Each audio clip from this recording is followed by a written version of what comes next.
Quick, tell me a flat tire joke. No pressure. What happens when a frog gets a flat tire? He gets towed. Hey, I'm D, and this is Demon's Garage. I know that all of us have experienced a flat tire sometimes. This is one way when you don't have access to a shop or you have a longer travel to get to one, and how to fix a tire. Now what we're going to try to do is we're going to try to rebead this tire using a ratchet strap. Sometimes works, sometimes it doesn't. Generally, you're going to have to do, if you go to pick up a car and for whatever reason the tires are off the bead and you need to sometimes taking 10 seconds instead of going across town to go try to have this tire mounted is quicker, easier, cheaper, and what for not.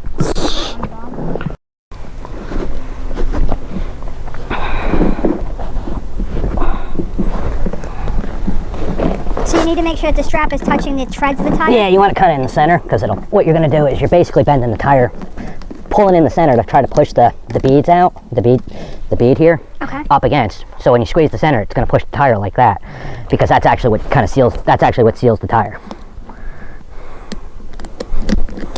It doesn't always work. Sometimes it does. It depends on how nasty these tires are. And this one might not do it. It also depends on how much air you're able to apply sometimes. But basically you don't want to have any really bad deformities when you go to do it.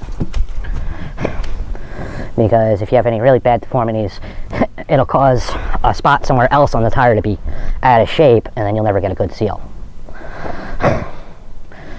And you're just using a car air compressor, nothing fancy or expensive? Because if you're out picking up a car or something, like a new project or just picking up tires or whatever else, you might not have access to all that stuff. So in your normal kit, you should have stupid stuff like a small air compressor. And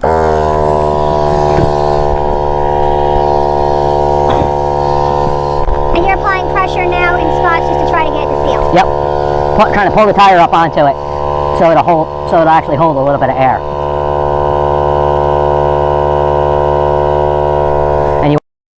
You need to listen to the tire because anywhere air is escaping, you'll hear it. When you stop hearing it, usually you have a good seal.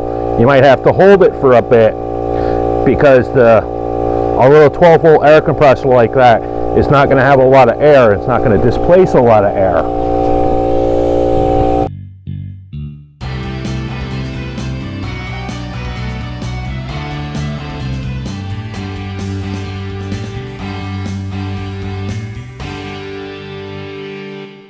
So once again, I'm getting ready to spray this with a little bit of water and dish detergent like I did in this video. What it'll do is, it'll make it easier for me to find any spots where it's leaking, but it will also help seat the rim because it'll add a little bit of, the soap will work as a lubricant almost.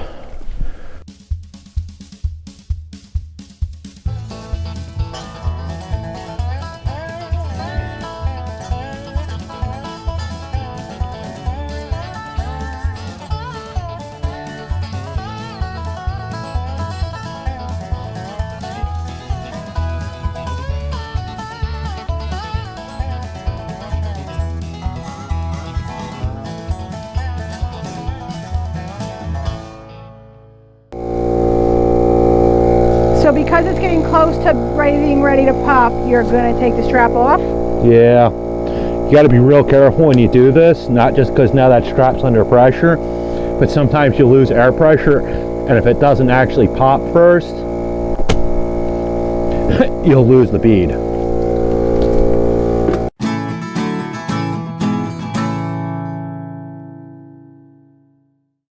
Why were you kicking it?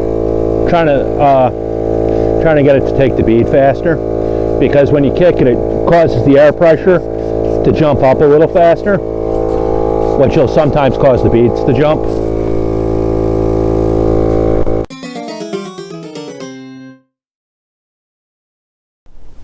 Okay, so it worked this time. This tire is quite dry rotted, which would be another thing you'd have to watch out for. Never drive this thing on the road. It's to help roll it up onto a trailer or move it around in the yard or whatever else.